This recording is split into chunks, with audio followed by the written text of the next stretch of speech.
Hey everyone, welcome back to the Better Divorce Podcast. I am your host, Paulette, credentialed private family law mediator and certified high conflict divorce coach and author of the book Better Divorce Blueprint and the retreat passionate host of Better in Belize retreats. My next one, May 4th to the 10th, so don't miss it, afterthenarcissist.com. Today, I am going to jump right into a conversation with a phenomenal motivational speaker. His name is Bob Thompson, and you might want to get to know him a little bit better as What Bob Thinks. That is what grabbed my attention. So welcome to the podcast, Bob. I'm so glad you're here. Thanks for having me. It's been a long time. We've been trying to put this together for a while, but life and health got in the way, and finally here we are. Isn't that the truth, Bob? It's interesting when I stumble upon people and read their stories and learn more about them. And, we connect, whether that be in person or virtual in these days.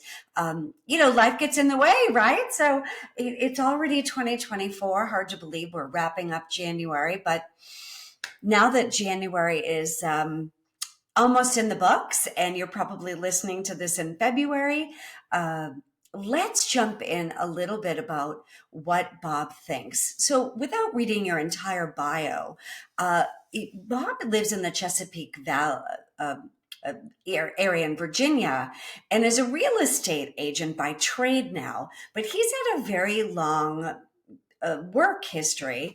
And I want you to kind of jump into your transformational story from career to career to career. And the fact that you went through quite the divorce story too. So tell us briefly how you went from your early days to what you're doing now and what brought you from that initial career to what you're doing now that brings you passion.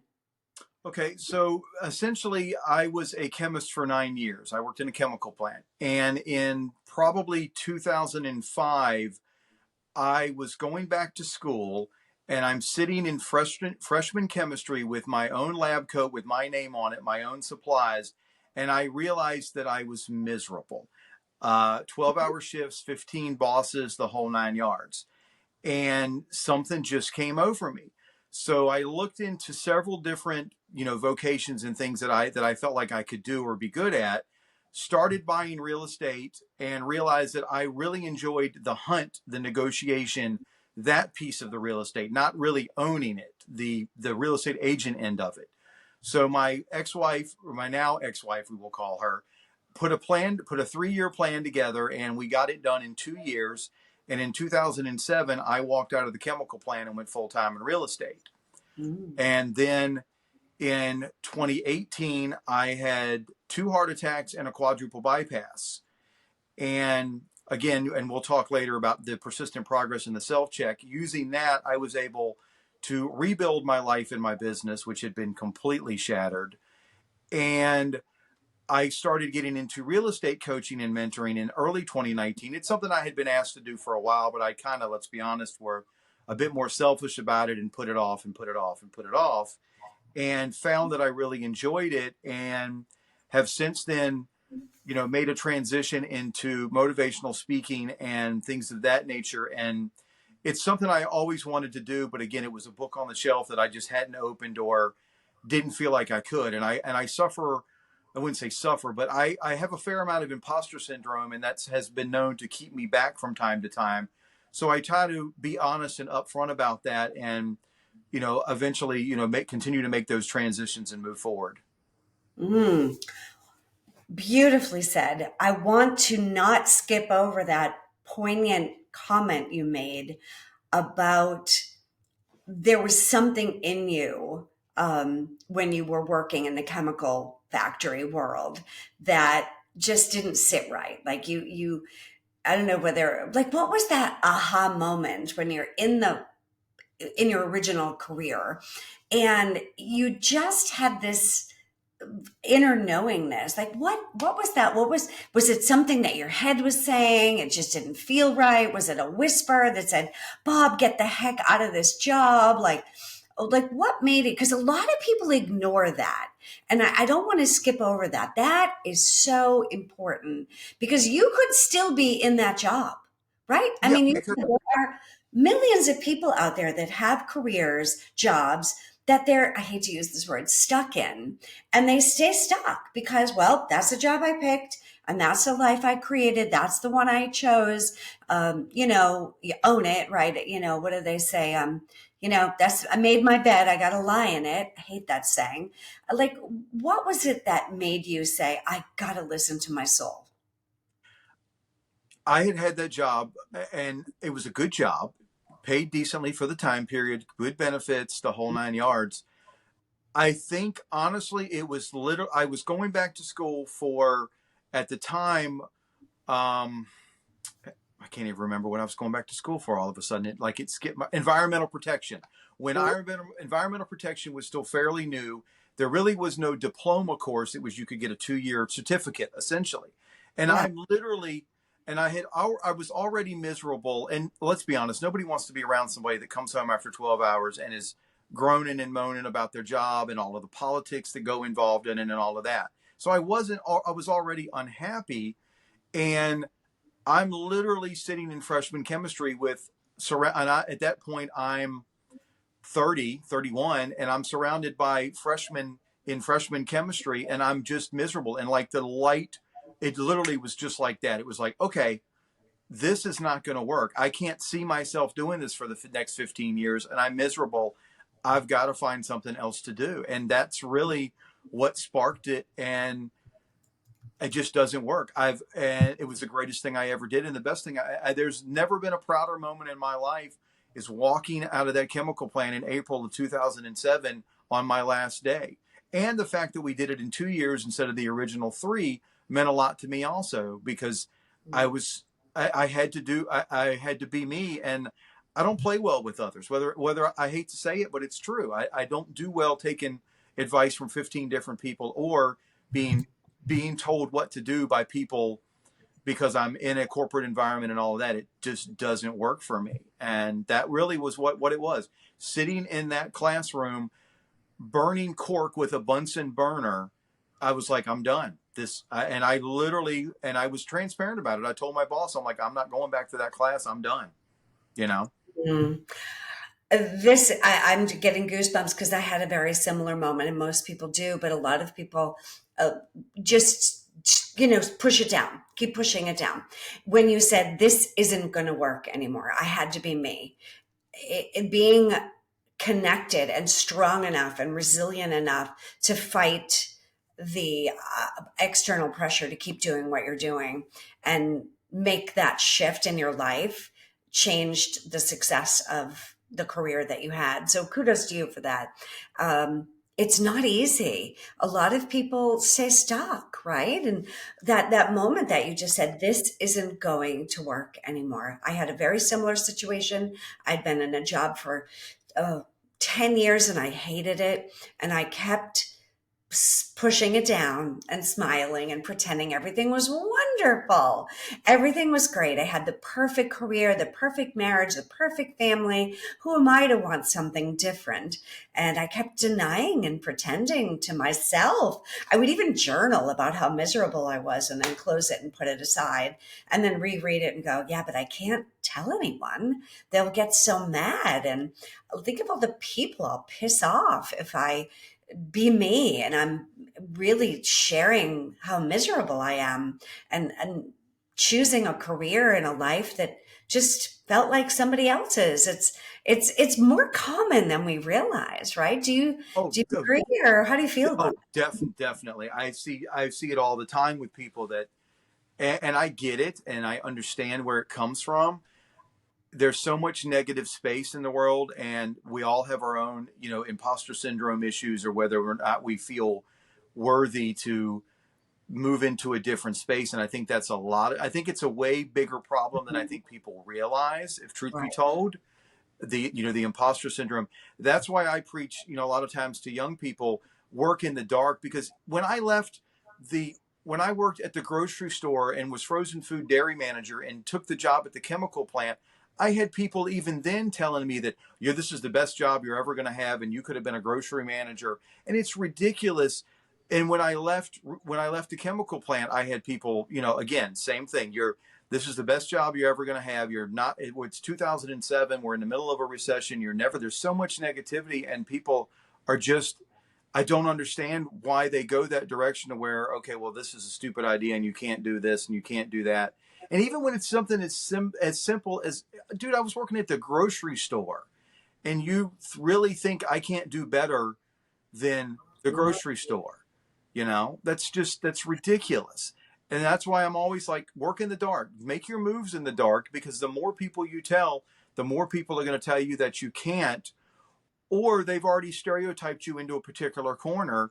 I still have, family members that know me as the same idiot 15-year-old that I was, good Lord, many, many years ago. And they're always going to see me that way because they only see me twice a year. So they don't really Right. know who I am. So I think that's a lot of it. It's a massive problem. And when I have, friends and people on my Facebook that start talking that way, it's that weird mix of, you kind of want to shake them, but at the other side, you also want to sympathize, because it's imposter syndrome is a real thing, and not being able to think outside the box, or feeling like you can be not necessarily a star, but be successful in your own world, and be successful in your own passions. I think that's the key. You don't need to be famous in any way, shape, or form, but you can still be a rock star in your own little thing that you do well. And that's going to give you all the passion and drive that you need. So true. In the work I do, I feel that those people that drag you down or want to keep you attached to the old you, or the old story, or the work that you do, the relationships you have, who you identify as, is they feel that if you leave or do better or move on or make a change, they're now admitting to themselves they have to amp up whatever it is in their life that they're truly miserable too. It's this sense of misery loves company. It's all good to commiserate together about how horrible our relationship is, or how horrible our family is, or horrible our job is, or whatever the situation is, because we can all at least wallow in how horrible it is together. But if one person rises above it and changes the story, or moves beyond what the tribe wants, whether that's in that chemistry class or at the grocery store, or for me it was teaching, shuffle, ball change, tap classes to 5-year olds, or well, they were probably more like 8. It just felt like such a battle to have to argue or show people or demonstrate, or even at least have a conversation about why you wanted something better or different.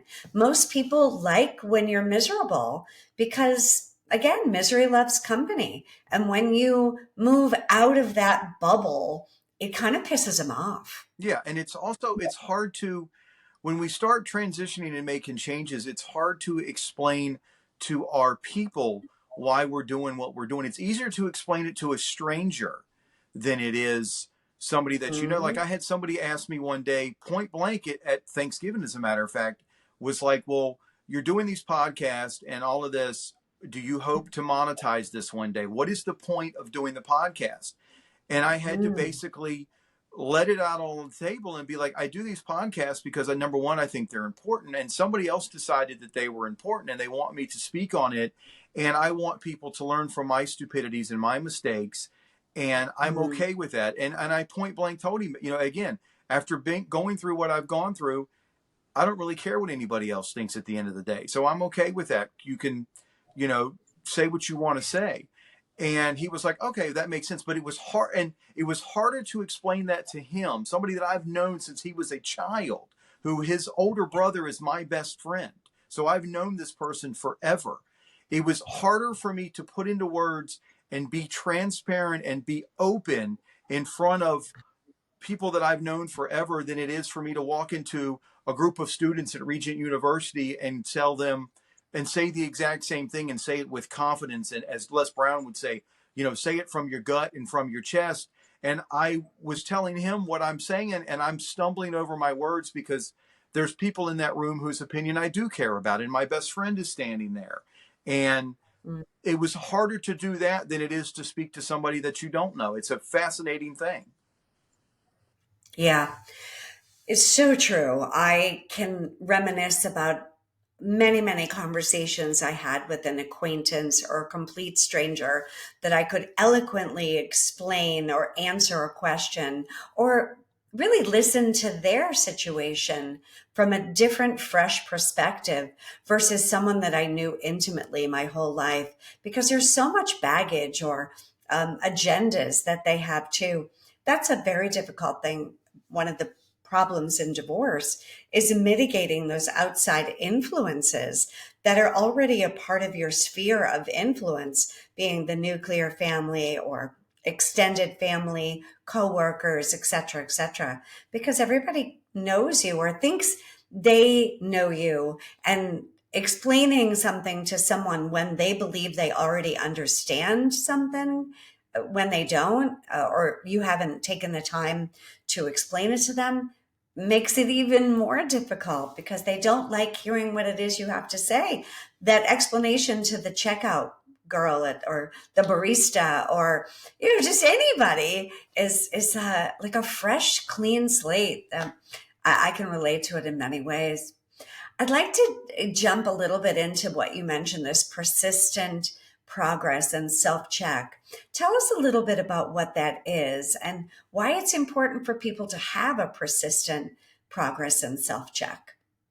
I think the self check really is a chance to focus on what you really want and what your needs are. And again, I do it in three ways to where there's the personal self check. And that's really, okay, what do I want? What am I trying to do? What do I need to get better on? Because I'm not perfect and I screw up and I've been known to yell and scream and act fool. And I'd be the first one to admit that. Especially if I'm having a bad health day, I can get frustrated very easily and kind of start to throw a temper like a 5-year-old. Not going to pretend that I don't, but I try to bottle that up, or I try to not do that and make amends for that. And number two, I've kind of started to figure out that if I'm having a bad health day, I just need to stop and just call it a day because I'm not going to be my best. Financial self check is, okay, what am I spending all my money on? What I preach to the young people is, if you are loaded with cash on Friday and broke on Monday, you're doing something wrong. So you can still go out and spend time with your people, but okay, go out an hour later, come home an hour earlier. Don't drink as much, especially if you've got goals and aspirations and you want to do other things. And the professional self check is, okay, well, if let's say that you like what you do, okay, well, why are you not on the proper track of where you need to go? Maybe there's benefits at your job that you're not aware of because we've never really looked at the HR book or talked to HR. Maybe they have benefits, classes that you can take for free or they'll pay you back that you're not aware of. Take advantage of any and all of your opportunities that you have available for you. And I think it's important to do that. As far as persistent progress goes, it's just setting little micro goals for yourself. They're your goals. They're not everybody else's goals. I know a lot of people are into morning routines and stuff like that. Well, that doesn't work for everybody. Everybody has different challenges or different things that are going on in their life. So just pick one little thing that you can say, okay, I got this done today. It's not a much to anybody else, but it's a lot to me. And then from there, you build. We forget that successful people, we don't see the journey. Regardless of what people's personal opinion is, or Jeff Bezos or anybody like that, whether anybody likes it or not, the man sold books on the internet and turned it into a $1 billion industry. Those are facts. If I made $1 billion and turned into a jerk, I would hope I wouldn't, but I don't know that answer. I don't know what I would be like. Um, Mm. Another big one is Robert Johnson, who created BET. Back in the day when he's buying these studios and he's buying these channels, nobody sees all of the hard work and all of the stress and all of the little stuff that he had to do. And then he created this multi-million-dollar empire.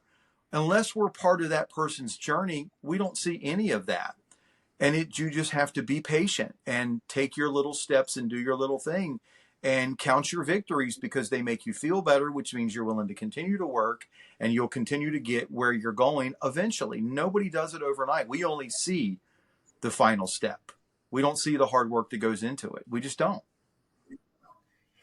So many people are quote unquote overnight successes because we, hear about them, or there's some notoriety that we read about or see on TV or hear about through social media, or you read a blog or an article or whatever, you're like, oh, and they've been working at this for 20, 30 years. Their entire life has been getting to that moment. We don't know, or I don't know, how long it took Jeff Bezos to originally take his concept of selling books online to where he is now. I'm assuming it took most of his life. Maybe you know more on that, but no, I don't know of anybody that's truly an overnight sensation.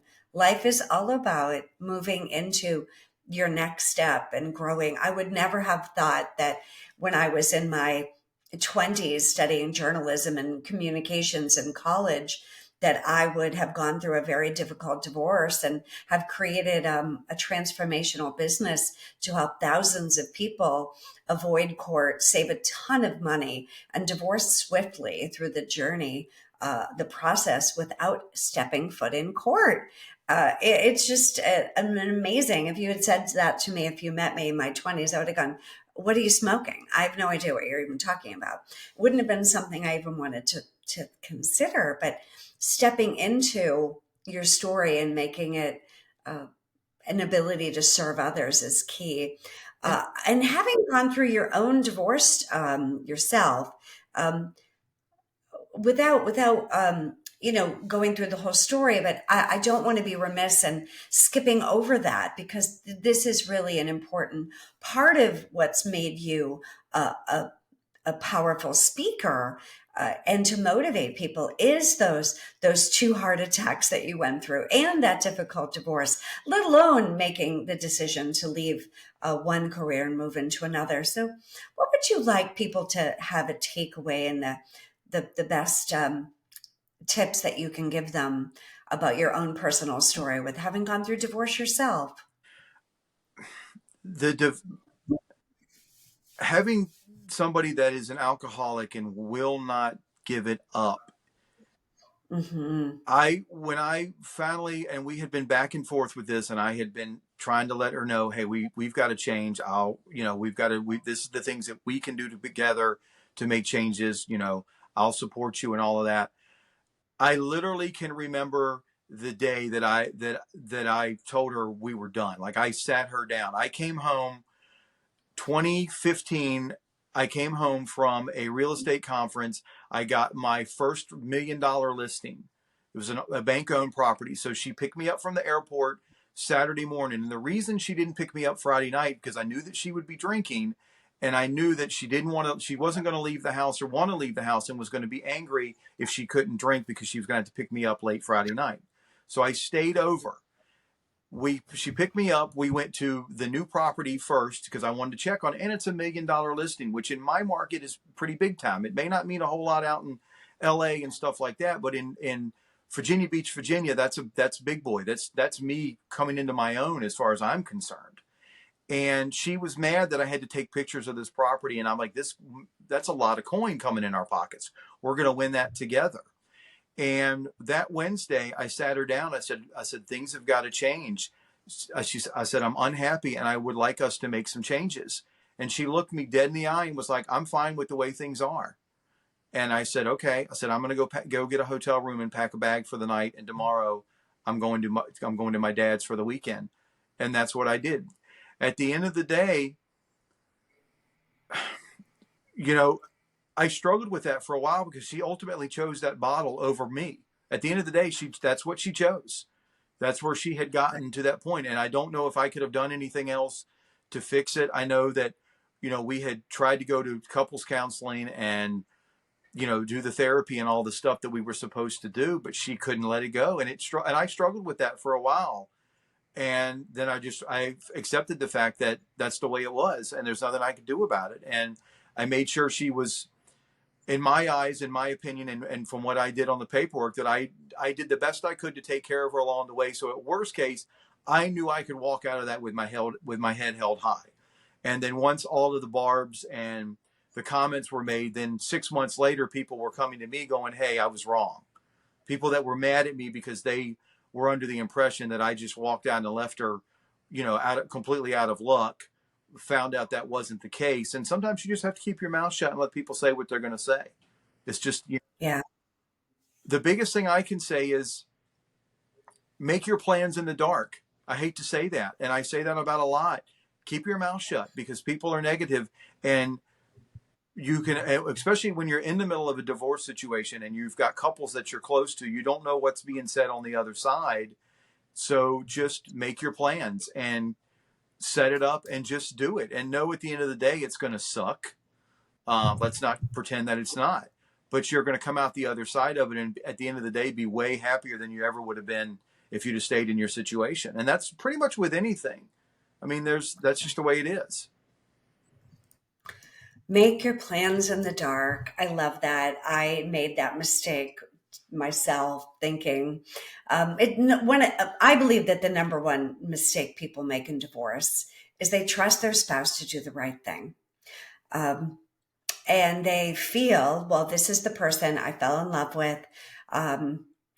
Different levels of that, depending on your age and maturity. I've seen very young couples, have one vision of what marriage looks like, and people that marry in their 50s and 60s, marriage has a different picture, but they do trust their spouse to be that go-to person that's always going to have their best interest, that's going to always have their back, and it's going to be a team, and we're going to prioritize the marriage and each other. And when that doesn't happen, marriages are hard to stay put. And when your wife chose the bottle over the marriage, and the bottle over you, and the bottle over pretty much everything else in your life, you had to make that very difficult decision of either I can, lower my standards and stay in a marriage that's painful and dysfunctional and damaging, or I can do something to make sure that the next chapter of my life is healthier.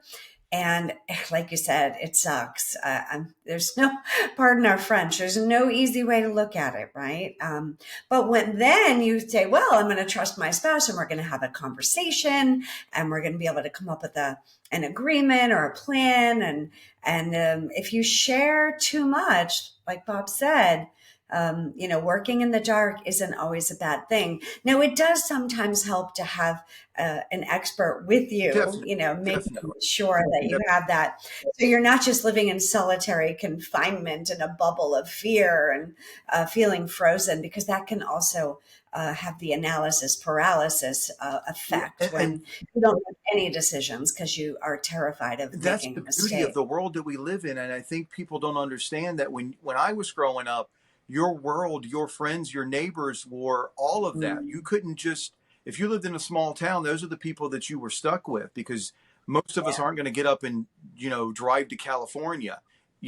Now we have all of this internet. I can do unimaginable things, and I can bring in so many people that with again, like your podcast, if I'm searching online for something, I can find it. And there's this world out there that exists. Mhm. If I wanted to be a screenwriter, I could join screenwriter groups, and these people could either tell me, okay, Bob, your screenwriting is crap and you need to stop, or hey, maybe you have a knack at that. But I can find that out, that where 30 years ago, I wouldn't have been able to do that. If I'd have gone to a local divorce meeting, it would have been at the local church, where half of my friends and family would have seen my car and known what was going on, to where now I can talk to anybody in this entire world. I can listen to podcasts the same way that I enjoy listening to other people's podcasts, and Les Brown and things of that nature.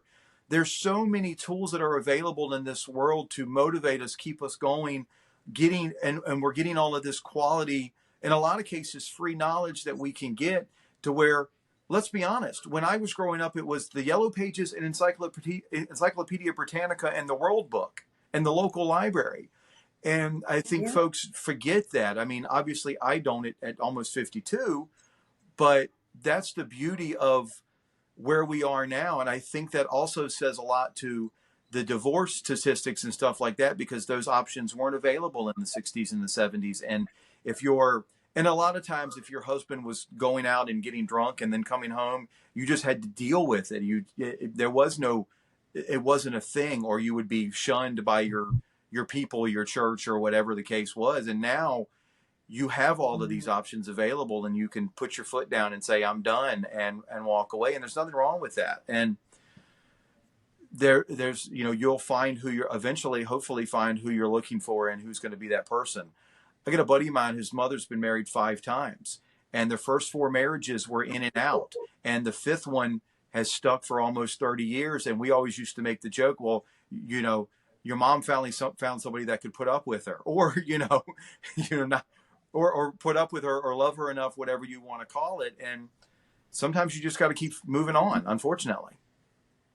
You can also look at it the other way, though, that practice makes perfect. That is Maybe the first 4, she had to learn what didn't serve her, yeah. and and letting go of something that wasn't right for her.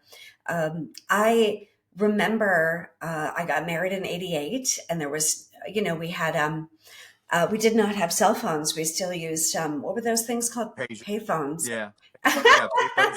And you were fancy if you had a push button phone. There were still rotary phones, and if you had a push button phone, you were upper middle class. So I remember growing up, we had one phone in the kitchen that was dial, and I think there was an extra phone in my parents' bedroom that you got to use on special occasions. And then down in the basement, my mother had a phone that was for the business, and that was it. And research was, like you said, encyclopedia, the library, gossip, experts. But when I got married in 1988, I started to read a lot because I was hungry for knowledge, and there was a bookstore down the street from us, and it was Walden Books, which has since gone out of business. But I used to go to the self-help department, or the relationship or marriage department, and or section, I guess it would be called, and sit on the floor, because they didn't have chairs in coffee shops and bookstores back then. It was just, you went and bought a book and you left. But I didn't want anyone to see me, so I would look through the books and I read as much as I could. I couldn't buy some of them. They were, all about marriage and relationships. I didn't want anyone to know I was studying or trying to figure out what to do or feel comfortable in my marriage. So, that was where we were. Now, years later, 37 years later, but be careful. You can't trust everything you read on the internet. So, it's that balance between assuming, well, I found it on the internet, it must be true. Just like you read it in a book, it must be true. So do your research and make sure that you find the right professionals to help you know that you're not crazy, you're not broken, and getting the courage to make the plans in your life, whether you do them in the dark or you do them on your own.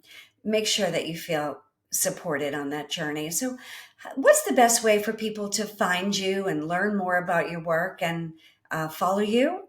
They can find me at WhatBobThinks.com. We've got a new course and a new book coming out called Want More, Take More, where there's a video series, there's a course, there's a consultation factor involved in it. And they can pretty much find me on all of the social medias at What Bob Thinks. Unfortunately, as we know, it is, it's a modern world. So TikTok, Instagram, I feel silly even mentioning that because we grew up so differently.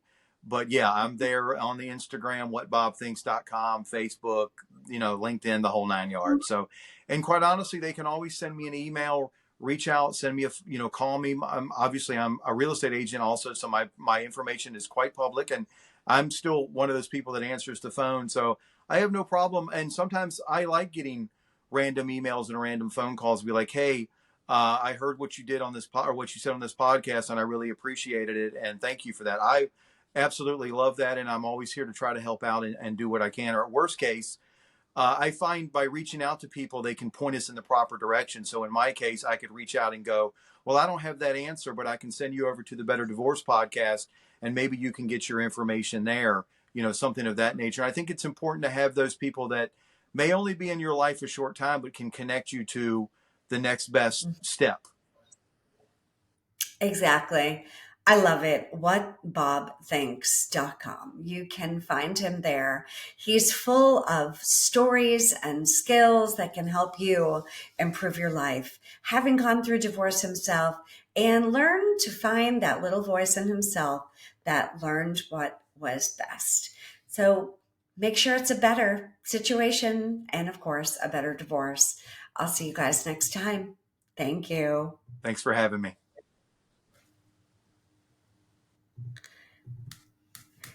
You're welcome.